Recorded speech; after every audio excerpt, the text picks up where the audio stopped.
71, 69, 70, 81, 77, ভেবো না এটা 81 এবং 77, এটা 2025। আজকে যুবকরা সচেতন হয়েছে, আজকে সমস্ত মানুষের কাছে মিডিয়া, কে কোন জায়গায় কি করতেছে সবাই দেখতেছে, বলে না, কেউ কিছু বলতেছে না। ওই তোমার গুন্ডামির কারণে, অস্ত্রের কারণে, চাঁদাবাজির কারণে, তোমার জুলুমের কারণে। কিন্তু যখন বুদের মধ্যে ঢুকবে কেউ থাকবে না, তখন দেখবো অবস্থাটা কি হয়। অপেক্ষা করো। ভেবেছ ক্ষমতায় চলে গেছে বিএনপি, দিল্লি বহু দূর আসত, সেই স্বপ্ন বাদ দাও। আমি চ্যালেঞ্জ দিয়া বললাম, লিখে রাখেন, বাংলাদেশের মানুষ চাঁদাবাজ, গুন্ডা, বদমাশ, ধর্ষক থেকে ভোট দিবে না, দিতে পারে না। কোন জ্ঞানবান মানুষ, কোন জ্ঞানী, যাদের বিবেক আছে, বুদ্ধি আছে, চক্ষু আছে, তারা কোন অবস্থাতে নিজেকে ধ্বংসের মুখে ফেলে দিতে পারে না। এই জনগণ, ভোটাররা এখনো ক্ষমতায় যায় নাই, ক্ষমতায় যাওয়ার ভয় আছে, আশঙ্কা আছে। তাতেও যদি বিএনপির অবস্থা এই হয়, তাই ক্ষমতায় গেলে কি হবে বুঝেন না?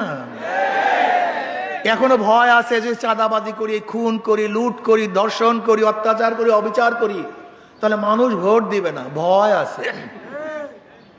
এই ভয়কে উপেক্ষা করে যাই কাজ করতেছে, যখন ভয় থাকবে না, তোমাদেরকে মাছির মতো মনে করবে, মশার মতো মনে করবে, মানুষকে মানুষ মনে করবে না। তুমি কি জানো, আল্লাহ না করুক, এই চাঁদাবাজরা যদি আবার ক্ষমতা আসে, এই দোকানদারি করতে পারবেন না, কেউ বাড়ি ঘর তুলতে পারবেন না, কোন ব্যবসায়ীরা টাকা নিয়ে রাস্তায় নামতে পারবেন না। কিন্তু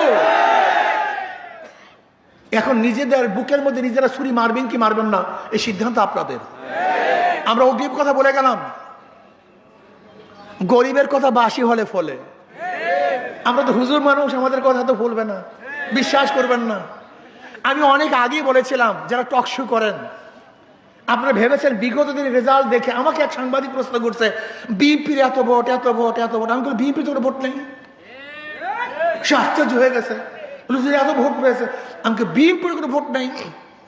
এই ভোট একসময় ছিল মুসলিম লীগের, মুসলিম লীগের ভোটের পরে ওই ভোট চলে আসছে আওয়ামী লীগের, আওয়ামী লীগের পরে ভোট চলে আসছে বিএনপির, বিএনপির পরে ভোট চলে আসছে জাতীয় পার্টির, এবার জোটের ভোট। তার মানে ভোট পরিবর্তনশীল, কেউ জন্ম দেয়া ভোট নাই। ভোটাররা সবসময় দেখবে কার কাছে তার জানমালের নিরাপত্তা আছে।